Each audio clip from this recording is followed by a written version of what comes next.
الحمد لله كفى وسلام على عباده الذين اصطفى أما بعد فأعوذ بالله من الشيطان الرجيم بسم الله الرحمن الرحيم ومن يرتد منكم عن دينه فسوف يأتي الله بقوم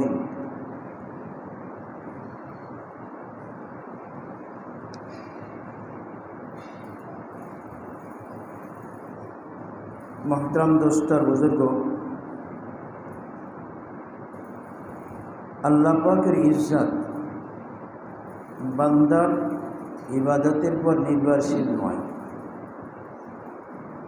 বান্দা ইবাদত করবে, এক আল্লাহর বন্দেগী করবে, এর দ্বারা আল্লাহ পাকের ইজ্জত বৃদ্ধি পাবে এমন না। যদি সমস্ত মাখলুকাত আল্লাহ পাকের নাফরমানি করে তবু আল্লাহ পাকের ইজ্জতের মধ্যে সামান্য কোনো কমতি আসবে না। আর সমস্ত মাখলুকাত যদি নাফরমানি সে শুধু আল্লাহর বন্দেগী করে তো আল্লাহ পাকের ইজ্জত একটু বাড়বে না। আল্লাহুস সামাদ, আল্লাহ তো সব কিছু থেকে মুকাফফিকহীন, আর সকলেই আল্লাহর মুকাফফিক। তো যদি কেউ আল্লাহ পাকের দ্বীন ত্যাগ করে, যদি দ্বীন ত্যাগ করে, ওমাই ইয়ারতাদিদ মিনকুম আন দীনিহি, যদি কোনো মানুষ আল্লাহ পাকের দ্বীন থেকে ফিরে যায় তো আল্লাহ বলেন তোমাদের মুখাফিক কি আমি না? আল্লাহ পাক তো এমন কওম সৃষ্টি করবেন, ফাসাউফা ইয়াতিল্লাহু বিকওমিন, এমন কওম নিয়ে আসবেন আল্লাহ, ইউহিব্বুহুম ওয়া ইউহিব্বুনাহুম, যে তাদেরকে আল্লাহ ভালোবাসবেন, ইউহিব্বুহুম ওয়া ইউহিব্বুনাহুম, এবং তারা আল্লাহকে ভালোবাসবে। তো এই সম্পর্কে আলোচনা চলতেছিল যে আহলে মোহাব্বত, যারা আল্লাহকে ভালোবাসে এদেরকে বলা হয় আহলে মোহাব্বত। তো কে আল্লাহকে ভালোবাসলো, এর চিহ্ন আলামত কি? তো আহলে মোহাব্বতের তিনটি আলামতের একটা আলোচনা হয়েছিল আর একটা আলোচনা শুরু হয়েছিল। তাফসীর রুহুল মানির মধ্যে উল্লেখ করেছেন যে আহলে মোহাব্বত যারা আল্লাহকে ভালোবাসবে তাদের মধ্যে তিনটা নিদর্শন, চিহ্ন, আলামত পাওয়া যাবে। ওই তিনটা চিহ্ন আলামত দ্বারা বোঝানো যাবে এরা আল্লাহর মোহাব্বতের বান্দা, এরা আল্লাহ পাকের আদরের বান্দা। এক নম্বর, আদিল্লাতুন আলাল মুমিনিন, এরা ঈমানওয়ালাদের পরে বড়, তাদের কাছে বড় বিনয়ী হবে। এরা নিজেদের মধ্যে অহংকার রাখে না, তারা অহংকারী হয় না। এ সবসময় নিজেকে ছোট মনে করে এবং মুসলমান ভাইয়ের কদর করে, যাকে বলে ইকরাম। এমনকি হুজুর সাল্লাল্লাহু আলাইহি ওয়াসাল্লাম পর্যন্ত পাশে কেউ আসলে একটু সরে বসতেন। অতএব যখন কোনো মুসলমান আসে তো তার সম্মানে একটু সরে বসা, হালকা নড়ে চড়ে বসা, तो अपनी जगह से थोड़ा सा हट भी जाए। मस्जिद नबवी में बहुत जगह थी, मस्जिद नबवी में तो अनेक जगह छिलो। एक साहबी आए और आप सल्लल्लाहु अलैहि वसल्लम अपनी जगह से थोड़ा सा सट गए। একজন সাহাবী আসলেন, হুজুর সাল্লাল্লাহু আলাইহি ওয়াসাল্লাম তার জায়গা একটু সরে গেলেন। और फरमाया आइए बैठिए, আসেন আসেন বসুন। বলে আসুন আসুন বসুন। साहबी ने अर्ज़ किया, या रसूल अल्लाह, पूरी मस्जिद नबवी खाली है, फिर आप अपनी जगह से क्यों हटे? समस्त मस्जिद खाली, আপনি আপনার জায়গাতে সরে গেলেন কেন? জায়গা বসার জায়গা তো আরো আছে, আপনার জায়গাতে সরে গেলেন কেন? फरमाया कि मोमिन का हक है कि जब वो मिलने आए तो उसके इकराम में ज़रा सा अपनी जगह से खिसक जाए। এটা মোমেনের হক, এটা মুসলমানের আর এক মুসলমানের কাছে হক। তো যে সে যখন মোলাকাত করতে আসবে তো নিজের জায়গাতে একটু সরে যাবে, कि आओ भाई आओ, क्या আসো, ये सुन्नत है, नबीजीर सुन्नत। थोड़ा सा हरकत कर ले, একটু नड़े जाओ, একটু नड़ाचड़ा करो, सरे जाओ। फिरौन की तरह अपनी जगह तना हुआ ना बैठे रहे। फिरौনের মতো নিজের জায়গা একদম इथारे बसे থাকবে না। अदिल्लतन अलल मुमिनीन, मेरे उशाक मुझसे मोहब्बत करने वालों के साथ नरम है। অর্থাৎ আমার আশিকিন যারা আছে যারা ওই পরস্পর ঈমানওয়ালাদের সাথে মহব্বত করে না, পরস্পরে একে অপরকে নরমি ব্যবহার করে, কঠোর হয় না, তবে তারা আবার কাফেরদের পরে খুব শক্ত। আইজ্জাতিন আলাল কাফিরিন, এই ব্যাপারে ছাড় নাই, যেটা আল্লাহ কোরআনে পাকে আরেক জায়গায় বলেছে, রুহামাউ ফীমা বাইনাহুম আশিদ্দাউ আলাল কুফফার। মুহাম্মদ রাসূলুল্লাহ সাল্লাল্লাহু আলাইহি ওয়াসাল্লামের সাথে এমন তার সঙ্গী আছে, ওয়াল্লাযীনা মাহু, যারা নবীদের সাথে আছে তারা আশিদ্দাউ আলাল কুফফার, কাফেরদের উপরে কঠিন, আর রুহামাউ বাইনাহুম, পরস্পরে একে অপরের প্রতি দয়ালু। तो काफिर पर शक्त, काफिरी पर सख्त हैं। मेरे दुश्मन के सामने नफ्स की फनायत नहीं दिखाते, আমার দুশ্মনের সামনে নিজেকে লকির ফকির সকিরের পড়ে না, अरे আমি কিছু না। मसलन हिंदुस्तान से जंग हो रही हो तो पाकिस्तानी फौज मुसलमान बॉर्डर पर हिंदू से कहे कि आइए हिंदू भाई, नासिर हकीर फ़कीर अब्दुल कदीर आपसे लड़ने आया है। দেখাইতেছে পাশাপাশি রাষ্ট্র,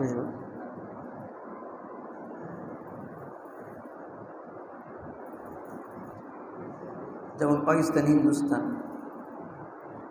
এখন এক পক্ষের সৈন্য আর এক পক্ষের সৈন্যের সাথে তো যুদ্ধ করবে, যুদ্ধের প্রস্তুতি আসবে, এরকম যুদ্ধের প্রস্তুতি হয়েছে, যুদ্ধ চলতেছে। এখন যদি মুসলমান সৈন্য কাফের সৈন্য, এইবারে মুসলমান দেশ, এবারে কাফেরদের দেশ, এখন মুসলমানদের সাথে কাফেরদের সাথে যুদ্ধ শুরু হয়েছে। এখন মুসলমান সৈন্য যদি বলে বর্ডার কাছে অমুসলমানকে, আসেন ভাই হিন্দু মুশরিক, হিন্দু ভাই মুশরিক ভাই আসেন, আমি অধম, আমি ফকির, আমি মুকাফিকি আব্দুল কাদির আপনার সাথে লড়াই করতে আসছি, এরকম বলবে নাকি? তখন তো কোনো বিনয় না, তখন তো নিজেকে বাহাদুর দেখাইতে। হযরত আলী রাদিয়াল্লাহু তাআলা যখন যুদ্ধের জন্য সামনে বদরের যুদ্ধে ময়দানে আসছে, নবীজি বলেন আলী তুমি নাও। তো কাফের প্রতিপক্ষে যে আসছে আলীর সাথে মোকাবেলা করতে, হযরত আলী বলতেছেন, আরে যুদ্ধ একজন না একজন, দুইজনের সাথে যুদ্ধ নেই, তুমি একা আমি একা, যুদ্ধ তো একজনের সাথে, দুইজনের সাথে হয় না। এই কথা বলার অর্থ ও মনে করছে আমার পিছনে আরেকজন আছে, যে ওই দিক তাকায় যারা হাসতে আর এই সময় তাকে খতম করে দিচ্ছে। তো জিহাদের ময়দানে তো সেখানে বরং নিজের শক্তি দেখান। হুজুর সাল্লাল্লাহু আলাইহি ওয়াসাল্লাম ফতে মক্কার সময় মক্কায় প্রবেশ করতেছেন, মক্কার লোকজন তারা বলতো মুসলমানদের তো ওদের তো মক্কার মদিনার জ্বরে মুসলমানদের শেষ করেছে, দুর্বল করেছে। রাসূল পাক সাল্লাল্লাহু আলাইহি ওয়াসাল্লাম বলেন, তোমরা তওয়াফের মধ্যে রমল করবে, ওরা দেখবে না রে মুসলমান তো যে শক্তি আছে। তো মুসলমান তওয়াফ করতেছে, প্রথম তিন তওয়াফে কী করতে হয়? রমল করতে হয়, এরা রমল করতে হয়। তো নবীজি দেখাচ্ছে যে প্রথম 3 চক্করে 7 চক্কর দ্বিতীয় 1 টপ, প্রথম 3 চক্করে এহরাম অবস্থায় প্রথম দিন তুমি রমল করবা। কাফেরা দেখবে এই মুসলমান শক্তি আছে, তো কাফেরদের সামনে মুসলমানদের শক্তি দেখাতে হবে। এই জন্যে যদি কোনো বুড়া সৈনিক হয় তো তার কালো খিজাব লাগায় যুবক সাজা যায়। আর আমি বুড়ো না, আমি যুবক, কারণ যদি দেখি আরে তো বুড়ো তো নিবই এক, তো যাতে কাফের দিলের মধ্যে ভয় থাকে সেই জন্যে মুসলমান সৈনিকের বুড়া যদি দাড়ি অল্প বয়সে পেকে যায় তো দাড়ি কলম লাগাবে, কালো খিজাব লাগাবে, তাই বলে দাড়ি চাষা যায় না, কালো খিজাব লাগাবে, দেখাবে যে আমি যুবক। তো দুশ্মনের সামনে নিজেকে দুর্বল ভাবাইতে হয়, দুশ্মনকে এমন ভাব দেখাইতে হয় যে না ও খুব শক্তিশালী। কিন্তু মুসলমান হায় হায় এত হীনতা, নিজেকে ছোট মনে করা, মুসলমানের সামনে নরম, কাফেরদের সামনে শক্ত। তো মুসলমানের কাছে নরম হওয়া, কাফেরদের কাছে শক্ত হওয়া, এটা একটা আল্লাহ পাকের মহাব্বতের বান্দাদের একটা নিদর্শন। 2 নম্বর চিহ্ন আহলে মহাব্বত की दूसरी আলামত मुजाहिद फी सबीलिल्लाह, युजाहिदूना फी सबीलिल्लाह, अल्लाह के रास्ते में मुजाहदा करते हैं, तकलीफ उठाते हैं। और ये मुजाहदा 4 किस्म का है, जैसे कि तफसीर गुलमानी में युजाहिदूना फी सबीलिल्लाह, যে আল্লাহর মহব্বতের বান্দা হয় সে কিন্তু আল্লাহর রাস্তায় খুব মুজাহাদা করে, আল্লাহর রাস্তায় সে খুব মুজাহাদা করে, কষ্ট স্বীকার করে। এখন মুজাহাদা 4 প্রকার, যেমন তাফসীর গুলমানির মধ্যে আছে। 1 নম্বর रिज़ाए हक की तलाश में तकलीफ उठाने वाली, আল্লাহকে রাজি করার জন্যে কষ্ট স্বীকার করে। আল্লাহকে রাজি করার জন্য যত কষ্ট হোক আমি কষ্ট বরণ করে নিব, তবু আল্লাহকে রাজি করব। 1 নম্বর আল্লাযীনা ইখতারুল মাশাক্কাতা ফিল ইবতিগাই মারযাতিনা, তাফসীর গুলমানির মধ্যে আছে যে মুজাহাদা যারা নাকি আল্লাহ পাকের সন্তুষ্টি অর্জন করার মধ্যে কষ্ট উঠায়, जो हमको खुश करने के लिए अपनी खुशी को कुर्बान कर देते, যারা আমাকে খুশি করার জন্য তাদের নিজের নফসের খুশিকে কুরবান করে দেয়।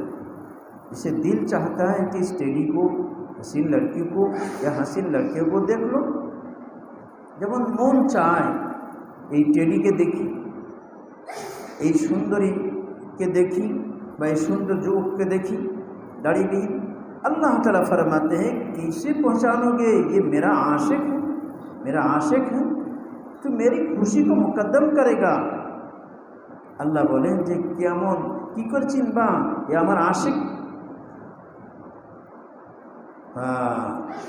आमार आशिक तो आमार खुशिर मध्य खुशी के प्राधान्य देবে, নিজের নফসের খুশি না আল্লাহর খুশি प्राधान्य देবে। अपने खुशी का खून कर देगा, নিজের খুশিকে খুন করে ফেলবে, অর্থাৎ খতম করে দেবে। আল্লাহ রসুলের খুশি ওইটাই, আল্লাহ রসুল যা চায়। আমার নফসের খুশি তো দেখার দরকার নেই, আমার নফস খুশি হলো কি না দেখার দরকার নেই, আমার আল্লাহ খুশি আছে কিনা। আমাদের বুজুর্গান দিন নফসকে মারার জন্য কত ফন্দি করেছে, নফসকে মারার জন্য। নফস যা চায় তার উল্টা চলে। একবার সৈয়দ আহমদ বেরেলভী রহমতুল্লাহ সম্ভবত সাহাদপুরে আসছিলেন। এমন জায়গায় আসছিলেন যেখানে ওই বিকালবেলায় হিন্দু কিছু যোগী ওই হলুদ রঙের কাপড় পরে আর ন্যাঙট পরে গাঁজা খায়। তো হযরত সৈয়দ বেরেলভী রহমতুল্লাহ আলাইহি বললেন, দেখেন ওর মধ্যে একটু বোধশোধ আছে, কিছু লজ হায়ালজে কিছু আছে এরকম দেখুন পাওয়া যায় কিনা। যখন গেছে তো একজন ওই ল্যাঙ্গট করা ছিল, তাড়াতাড়ি কাপড় দিয়ে ডেকে নিচ্ছে। তো এরকম যে করছে, ওকেই ডেকে নিয়ে আসছে, সামনে বসছে। তো হজরত সৈয়দ বেরেলভী রহমতুল্লাহ আলাইহি হাত পাতছে, হাত পাতলে একটা আপেল আসে, আবার হাত পাতলে ছুরি আসে। তো এই আপেলটা ছুরি দ্বারা আপেলটাই কাটে।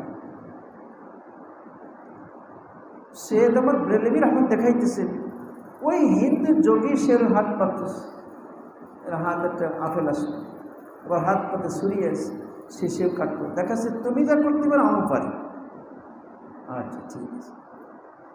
এরপরে হজরতে সৈয়দ আহমদ বেরেলভী রহমত একটা হাত পাতলে থাল আসলো, তিনি ছুরিতে আঙুল একটু কেটে এক ফোঁটা রক্ত ওই থালে গুলে দিলেন।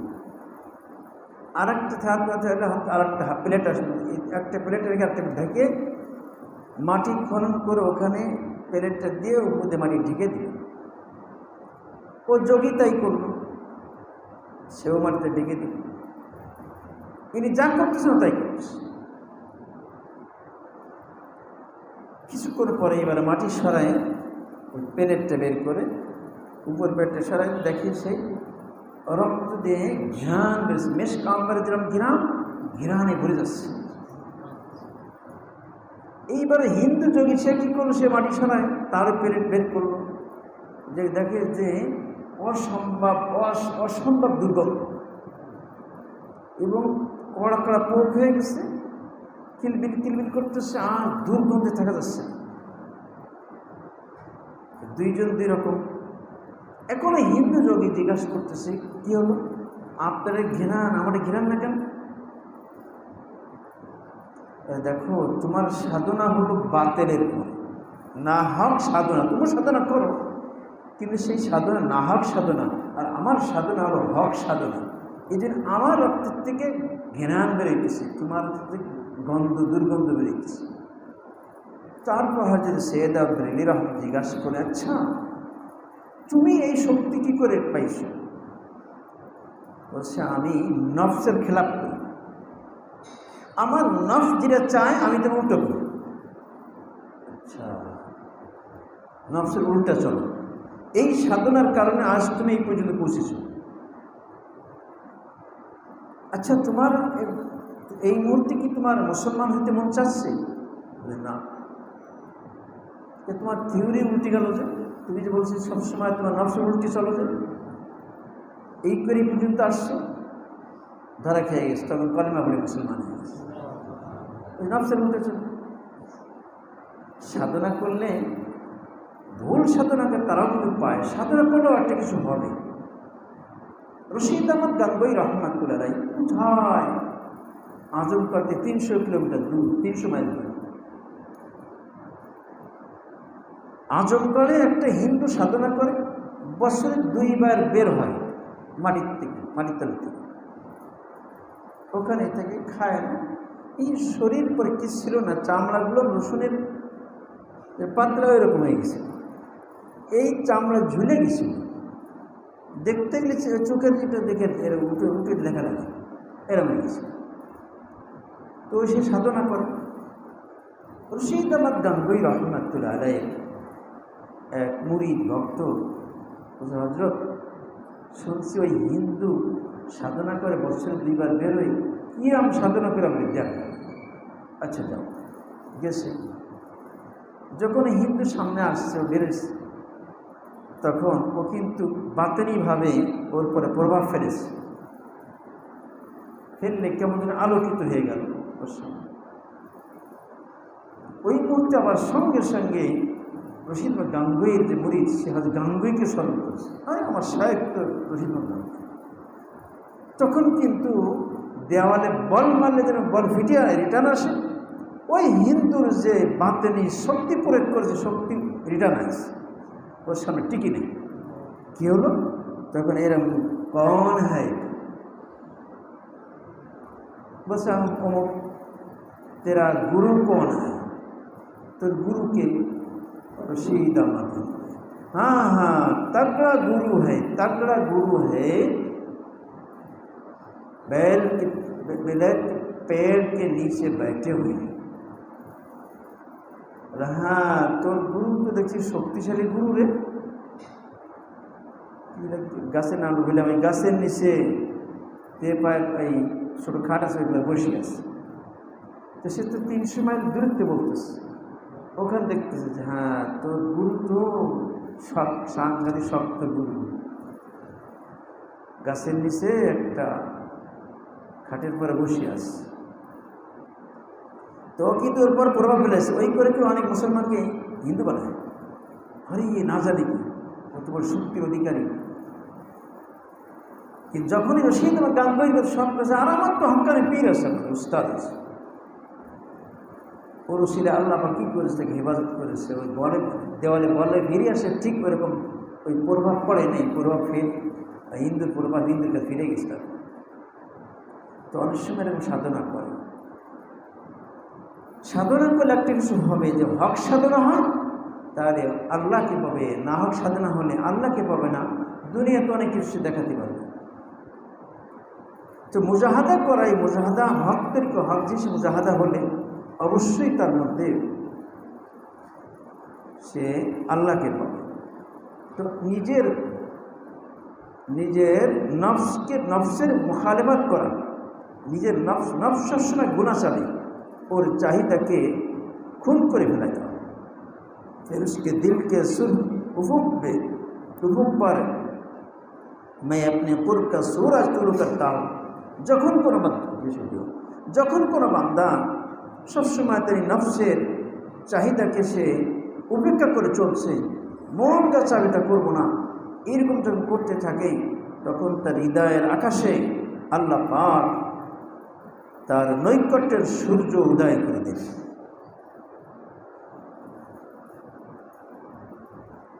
পূর্ব আকাশে তো সূর্য, দুনিয়ার সূর্য যদি পূর্ব আকাশ থেকে উদয় হয়, এ না যে দক্ষিণ দিক দিয়ে, উত্তর দিক দিয়ে, পশ্চিম দিক দিয়ে, না না, এই পূর্ব দিক দিয়েই উদয় হয়। আর যখন কোনো ব্যক্তি তার নফসের চাহিদাকে পুরা করে না, নফসের চাহিদাকে উপেক্ষা করে, ওর কোনো চাহিদা পূর্ণ করে না, ওকে খান করে দেয়, ওর নফসকে ক্ষতবিক্ষত করে দেয়, কেমন যেন তার দিলের সমস্ত দিলটা রক্তের মতো লাল হয়ে যায়। সূর্য যখন উদয় হয় তখন পূর্ব আকাশ কিন্তু লাল হয়ে যায়। তো বান্দাবান্দি যখন নাকি তার নিজের আশাকে এরকম চূর্ণ বিচূর্ণ করবে, তার নফসের আশাকে, তো আল্লাহ পাক এর ওসিলায় তার দিনের মধ্যে অসংখ্য মারিফতের সূর্য উদয় করে দেবেন। তাই কথা বলছে, আপনি কুরব কা সূরজ তুলু করতা হুঁ। আমার ওই বান্দাবাদী দিলের মধ্যে যেহেতু বারবার নফসের চাহিদাকে চূর্ণ বিচূর্ণ করে, নফসকে আহত করে পুরা নফসের মধ্যে নফস লাল হয়ে গেছে, রক্তে রঞ্জিত হয়ে গেছে, কেমন যেন মারিফতের সূর্য উদয় হবে, পূর্ব আকাশ লাল হয়ে যায় সূর্য উদয়ের সময়। তো ঠিক ওইরকম যখন হয়ে যায়, আনা ইনদা মুনকাসিরিল কুলুব, তো ওইরকম দিল যখন ভেঙে যায়, আল্লাহ পাক তখন তার দিলের মধ্যে শুধু একদিক দিয়ে না, দিলের চারিদিক দিয়ে আল্লাহ असंख्य मारिफतेर सूर्य उदय करें, जिसकी हस्ती के सामने दुनिया भर के लैलाऊ की कोई हकीकत नहीं है। जार जे मजार सार और जे मतलामी है এদের আল্লাহর মহব্বতের মাতলামে পাগল। যখন দুনিয়ার মদ পান করে তখন মাথা ঠিক থাকে না, ওইরকমভাবে যখন আল্লাহ পাকের প্রেমে পড়ে যায় তখন তারা ঠিক থাকে না। আল্লাহর মহব্বতের সামনে সব কিছু উজাড় করে দেয়, তখন আল্লাহর সামনে জানটা দিয়ে খুশি।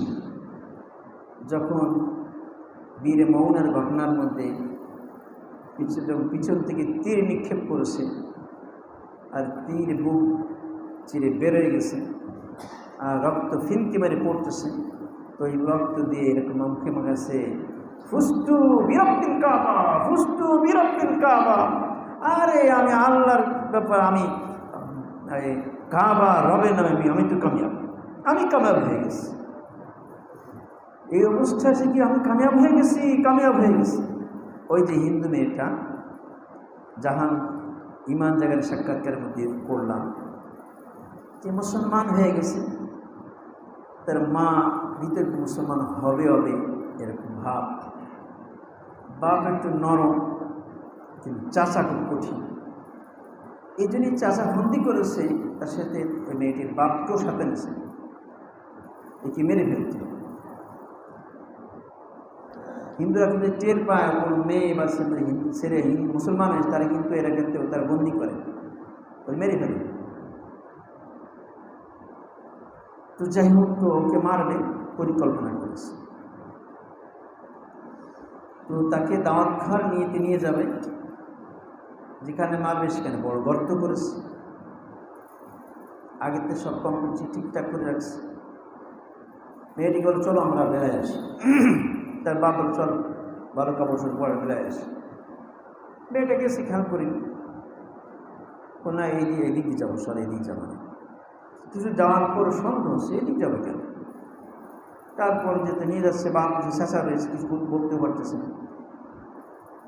যখন ওই গর্তের কাছে কাছে আসছে তো তামাজ দাঁড়াইছে, ওই ধাক্কা মেরে ফেলে দিচ্ছে গর্তের মধ্যে, এমন গর্তে যে উঠতে পারবে না।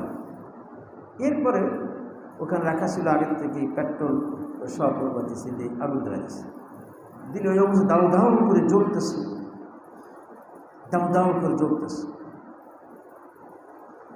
ওই অবস্থা সে কি বলতেছে, আল্লাহ তুমি যে আমার রাজি থাকতো আমিও রাজি আছি, তুমি আমাদের রাজি থাকলে আমিও রাজি আছি। ওই আগুনে জ্বলতেছে আর কথা বলতেছে। ওই মুহূর্তে হয়তো আল্লাহ পাক ইব্রাহিম আলাইহিস সালাম করে দিয়েছিলেন, যদিও আগুনে জ্বলতেছে কিন্তু হয়তো তার কষ্ট হচ্ছে না। ইব্রাহিম আলাইহিস সালাম দেখা যাচ্ছে আগুনে মুখ পুড়তেছে, কিন্তু আল্লাহ কি বলেছেন, ইয়া নার কুনি বারদাও সালামুন আলাইকুম। এমন দৃশ্য দেখেন, এই যে মারছে, এই পোড়ায় মারছে, মেয়েটার অবস্থায় শহীদ হয়ে গেছে। তবে এই যে দৃশ্যটা বাপের কলিজা লাগছে, যে মুসলমান তাই বলে এইরকম আগুনে পোড়া মারব, বাপের মনটা খুব ভেঙে গেছে। কি করল, যে কারো পরবর্তীতে ওই চাষাতের বাপ তার মা সব করে মুসলমান হয়ে যায়। তো আসলে যে সে যদি যার দিলের মধ্যে আল্লাহকে মহব্বত ঢুকে, দুনিয়ার কোনো শক্তি কিছু করতে পারে না, তার কাছে জানটা দেওয়াইটা তার কাছে আনন্দ লাগে। জান দেওয়াটা তার কাছে আনন্দের বস্তু হয়ে যায়, যে আমি মালিকের জন্য জান দিচ্ছি। এটাই ছিল উহুদের যুদ্ধে। যখন শুনছি মুহাম্মদ রাসূলুল্লাহ সাল্লাল্লাহু আলাইহি ওয়াসাল্লাম শহীদ হয়েছে, মুহাম্মদ কতদিন শয়তান ঘোষণা দিচ্ছে, আওয়াজ ছড়াই দিচ্ছে, কিন্তু মদিনার মেয়েরা রাস্তায় বেরোয় গেছে কাঁদতে কাঁদতে, আমার নবী দুনিয়াতে নাই, তো আমরা থাকবো কি জন্য, কিসের জন্য আমাদের জীবন, আল্লাহ রসুলের জন্য জীবন। পথে শুনছে না নবীজি জীবিত আছে। সাংবাদিক তোমার ভাই মারা গেছে, ইন্নালিল্লাহ, আমার নবী কেমন আছে, ভালো আছে। সামনে অবশ্যই হইতেছে তোমার বাপ মারা গেছে, শহীদ হয়ে গেছে, ইন্নালিল্লাহ ওয়া ইন্না ইলাইহি, নবীজি কেমন আছে। এরকম এক একজনের মৃত্যু সংবাদ দিচ্ছে, কিন্তু তার কথা আমার নবী কেমন আছে তাই বলে। তখন পর্দার আয়াত তাদের হয়নি, আমার নবীজি কেমন আছে। সে সামনে সব সরাসরি নবীজির কাছে আসছে, বুখারী বলে নবীজির কাছে আসছে, দেখছে নবীজিকে দেখছে, তখন বলছে ইয়া রাসূলুল্লাহ আপনি জীবিত আছেন, আমি সব কষ্ট আমার ভুলে গেছি। তারা কীভাবে মুহাম্মদ রাসূলুল্লাহ সাল্লাল্লাহু আলাইহি ওয়াসাল্লামকে জান মালে নবীজিকে বরণ করেছিলেন, তো তাদের জানটা আর নবীর জন্য যা, আল্লাহ রসুলের জন্য জান, এরকম জান একটা না 17 জান দিব। ওমর ফারুকের শাসন আমলে ওই যে রুমের কাছে, রুম সম্রাটের কাছে মুসলমান একটা বাহিনী ধরা পড়েছে। যখন ধরা পড়ছে তাদেরকে প্রস্তাব দিতে, তোমরা ইসলাম ত্যাগ করে খ্রিস্টান হয়ে যাও। বলেন না, তাও তোমাদের অর্ধের রাজত্ব তোমাকে দিব। বলেন না, পুরো রাজত্ব দিলেও দিব। বলে দেখো তোমাকে মৃত্যুদণ্ড দেব, কোনো আসে যায় না। তারপরে জেলখানার থেকে একটা কয়েদিকে আনছে, উত্তপ্ত তেলের মধ্যে, বড় কড়াইয়ের মধ্যে তাকে ছেড়ে দেওয়া হয়েছে, মুহূর্তের মধ্যে ভুনায় গেছে চোখের সামনে। এবার একে নিয়ে আসুন, এরপর একে দেবা। এই কথা বলছে, তখন এই সাহাবী কাঁদতেছে, চোখ দিয়ে পানি পড়তেছে। তখন দায়িত্বশীল যারা ছিল তারা যে বাদশাকে জানাইছে, কয়েদি তো সে এর আদেশ দেওয়ার পরে চোখের পানি ছেড়ে দিয়ে কাঁদছে। তাই এদিকে নিয়ে আসছে। বলতে এখনো সুযোগ আছে, তোমাকে ছেড়ে দেব, তো তুমি তা না তোমাকে ওই আগুনের মধ্যে নিক্ষেপ করা। তা নিক্ষেপ করে না, কোনো আসে যায় না। তো তুমি কাঁদতেছ, বলে কাঁদতেছি এই জন্যে, এই দুঃখে আমার একটা জান, মাত্র একটা জান দেবো আল্লাহর জন্য, দিনের জন্য হাজার হাজার জান দিতে পারতাম, তাহলে আমার শান্তি পাইতাম। একটা জান দিব, এই কাঁদতেছি এই জন্যে, আমার মাত্র একটা জান দেবো আল্লাহর রাস্তায়। আল্লাহ আমাকে হাজার হাজার জান দিত, তাহলে আমি আর হাজার হাজার জান দিতে পারতাম, তো আমার দলটা শান্তি পাইত। তখন বাদশাহ বলছে, আরে এই কে বল? তো বাদশাহ বলছে, আচ্ছা ঠিক আছে, তাহলে তুমি যদি আমার কপালে চুমা খেতে পারো সর্বশেষ, তাই তোমার ছেড়ে দেবে। তা হ্যাঁ, তা খেতে পারো। তো আমার একা ছাড়বেন, আমার দলের সবাইকে? যদি একা ছাড়েন তারই না, তোমার দল বল সহ তোমাকে আমি ছেড়ে দেবো। তা হতে পারে। ওই সাহাবীর কাপড় ছিল, খাতা কাপড় ছিল ঝোলানো, এরকম ধরে কাপড় করে সমা খেয়েছে। নিয়ত করছে আমি কাপড়ে সমা খাচ্ছি, আর ও মনে করছে আমার কপালে সমা খাচ্ছি। বাস ওইভাবে ওই সাহাবীদেরকে বের করে নিয়ে আসছে। ওমর ফারুক রাদিয়াল্লাহু আনহু, আসো যাও, আমি চুমা খাই তোমার কপালে, যে তুমি এতগুলি মুসলমানদেরকে তুমি বাসায় নিয়ে আসছো, নিরাপদে নিয়ে আসছো। তো সাহাবায়ে কেরাম তো দিনের মধ্যে যখন আল্লাহ রাসূলের মহব্বত ঢুকছে, তখন তার কাছে এই জানটা কোনো ব্যাপার না, এটা তো স্বাভাবিক, সাধারণ ব্যাপার। আল্লাহর একটা সুন্নাতকে আমি কখনো, এটা সাধারণ সুন্নাত, ছোট সুন্নাত, আমি জান দিতে প্রস্তুত, আমার নবী সুন্নাত দেব না। এই তো মুসলমান। আজ মুসলমান যে মুহাম্মদ রাসূলুল্লাহ সাল্লাল্লাহু আলাইহি ওয়াসাল্লামের সুন্নাত আমরা জীবন দিত, এই জাতিকে ভিন্ন জাতি এদের চোখরাম নামে এই সুযোগ আল্লাহ রাখতেন না। শুধু মুসলমানের কাছে নবীর আদর্শ নাই, শুধু নবীজি মুসলমানের মধ্যে আল্লাহর হুকুম নাই। সারা পৃথিবীতে একজন ব্যক্তি আছে, একজন সাহাবার মতো, নবীজির একজন সাহাবীর মধ্যে একটা লোকে কি পৃথিবীতে আছে? নাই। তাহলে সাহাবাদের মধ্যে যে অন্তত তাদের মধ্যে তাদের অনুসরণ থাকতো, তবু আল্লাহ রিজাবন্দি থাকতো। ওয়াল্লাযীনা আউয়ালুনা মিনাল মুহাজিরিন ওয়াল আনসার ওয়াল্লাযীনা ইত্তাবাউহুম বিইহসান, যে মুহাজির আনসার অগ্রগামী প্রথম সারির মুহাজির আর আনসার সাহাবী, এরা এমন যে এদেরকে ওয়াল্লাযীনা ইত্তাবাউহুম, যারা এদের অনুসরণ করবে, আল্লাহ পাক তাদের বুজুর আছে। তাহলে সাহাবারা কেমন করে আল্লাহকে রাজি করেছিল? তো আল্লাহকে রাজি করার জন্যে যত কষ্ট হোক, কষ্ট সহ্য করা। তাই বলছে আল্লাযীনা ইখতারুল মাশাক্কাতা ফি ইবতিগাই মারদাতিনা। আল্লাহর রাস্তার মুজাহাদা কাকে বলে? যারা মুজাহাদা করে, বলে কারা? যারা নাকি আমি মাওলাকে সন্তুষ্ট করার জন্য, আমি মাওলার সন্তুষ্ট তালাশ করার মধ্যে যত কষ্ট, কেলের যাতনা সব গ্রহণ করে, সহ্য করে। তো সাহাবে কেরাম তো আল্লাহকে রাজি করার জন্য তারা জানবাজি দিয়েছে। मुजाहदा नंबर 1 ये है कि आले मोहब्बत जब अपनी खुशियों में अल्लाह और अल्लाह की खुशियों में तसद्दुर देखते हैं तो अल्लाह की खुशी पर अमल करते हैं। मुजाहदा 1 नंबर मुजाहदा হলো আহলে মোহাব্বত, যারা আল্লাহর মাহবুব বান্দা, যারা তারা কারা? যারা নাকি নিজের খুশির মধ্যে এবং আল্লাহর খুশির সাথে যখন নাকি টকরাও হয়, মোকাবেলা হয়। একটা সে গুনার চাহিদা আর সে নেকির চাহিদা। নফস বলছে গুনাহ কর, আর রূহ বলছে গুনাহ করিস। এই দুইটির টান পড়ার মাধ্যমে যদি সে গুনাহ না করে, তো মারিফতের আলো জ্বলে, নূর হয়। নেগেটিভ পজিটিভ তার এক জায়গায় না হলে কিন্তু আলো দেখা যায় না। ওইরকমভাবে নেগেটিভ পজিটিভ দুটার সংঘর্ষ না হলে এটা আল্লাহর মহব্বতের নূর দেখা যায় না। তো যখনই এরকমভাবে আল্লাহ পাকের খুশি আর নফসের খুশি, এই কাজ করলে আমার আল্লাহ খুশি হবে, আর এর বিপরীতে এই কাজটা করলে আমার নফস খুশি হবে, তাহলে কি আমি নফসকে খুশি করবো না আমি আল্লাহরে খুশি করব? দুই খুশির মধ্যে মোকাবেলা হইতেছে। বলে না, আমি আল্লাহর খুশিকে মেনে নিব, আমি আমার নফসের খুশিকে মানব না, আল্লাহর খুশি বলে আমল করব। এরকম যদি করে আর নিজের খুশিকে खून করে ফেলবে और अपने खुशियों का खून कर देते हैं और आसमान की तरफ देखते हैं, आसमान देखे कि आय अल्लाह दिल तो चाहता है कि इस हसीन नमकीन या इस हसीना और नमकीना को देख ले, मगर आय अल्लाह आपकी इजाज़त नहीं है। आसमान जैसे अल्लाह মন তো চাচ্ছে এই সুন্দরীকে দেখবো, হাসিনাকে, আর এই সুন্দরীকে দেখবো, কিন্তু আল্লাহ আপনার অনুমতি নাই।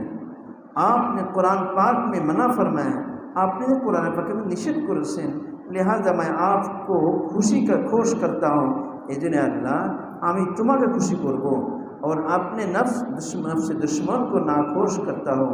আমার नफ्स दुश्मन जो আমার খুব ঘরের दुश्मन नफ्स, एके আমি नाखुश করব, नाराज़ करो, बेजार करब। और ज़बान हाल से ये शेर पढ़ता हुआ नज़र फेर लेते हैं। এবং কেমন এই ছন্দ বলতে বলতে নজরকে সরাই নেবে। बहुत गोलोले दिल के हमें मजबूर करते हैं, तेरी खातिर गले का घूंटना मंजूर करते हैं।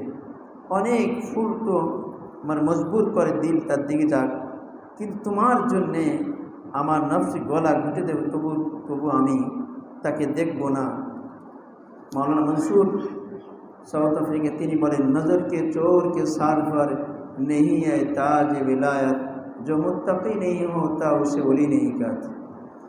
मंसूर साउथ अफ्रीका তিনি বলেন যে নজরকে চোরকে সার पर, যারা নজর চুরি করে, কুদৃষ্টি করে, এদের মাথার উপর, নজরকে চোরকে সার पर, যারা দৃষ্টি চুরি করে, চুরি করে করে বেগানারীকে দেখে, সুন্দরীকে দেখে, গোপনে গোপনে দেখে, এই যে নজর চুরি করে, এদের মাথার পরে আল্লাহ পাক মারিফতের তাজ রাখেন না, ताज विलायत, बंधुत्वर मुकुट रखें ना।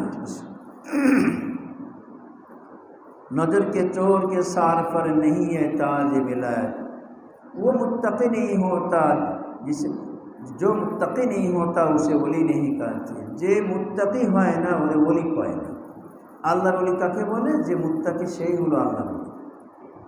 ये अल्लाह के आशिकी की अलामत है, वरना जो अपने नफ्स को हराम खुशियों से खुश करता है और अल्लाह को नाराज़ करता है, उसका दावा इश्क बातिल है।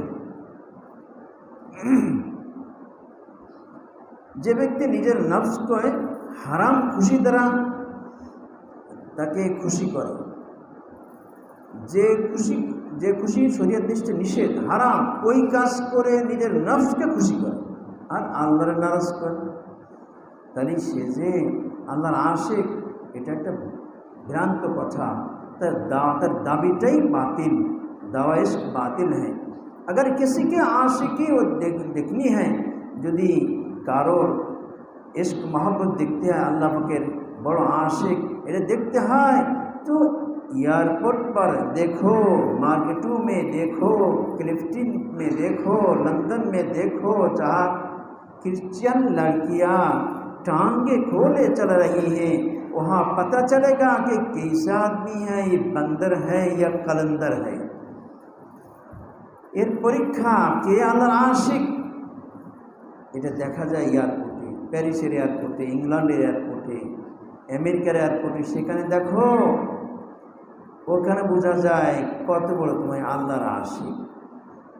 মার্কেটের মধ্যে, ক্লিফটনের মধ্যে, যেমন আমাদের বাংলাদেশে কক্সবাজার আর করাচিতে ক্লিফটন বলে, সেখানে ওই সমুদ্রের সৈকতে কীভাবে নগ্নতা, ওইখানে যে নজরে হেফাজত করতে পারো।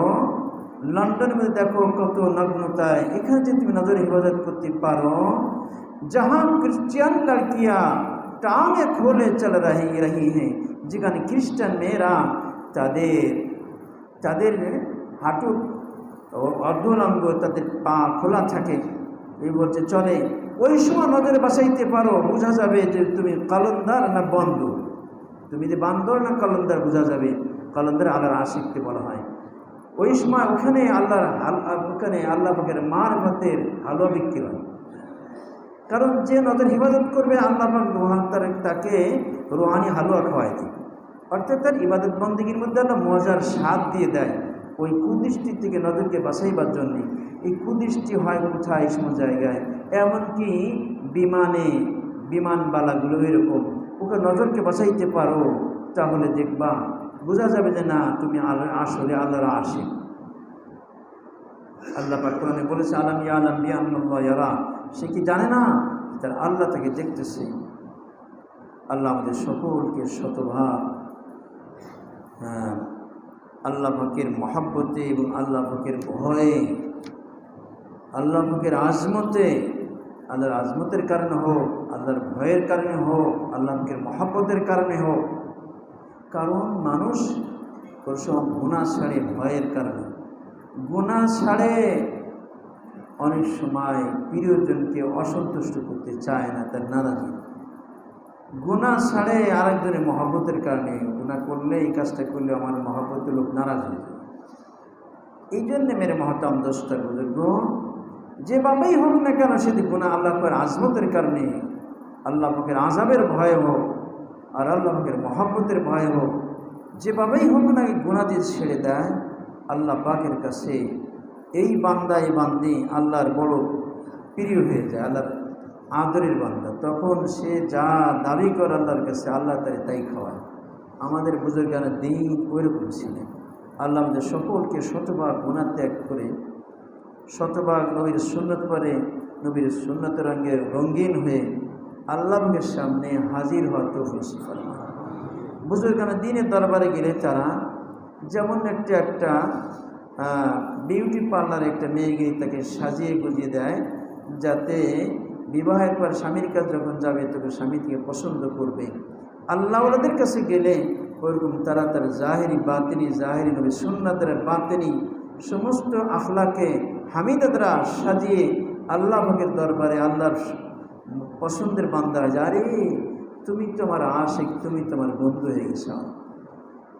হ্যাঁ, এইরকম করার উদ্দেশ্য যে খানকাগুলি হলো এটা রুহানি বিউটি পার্লার।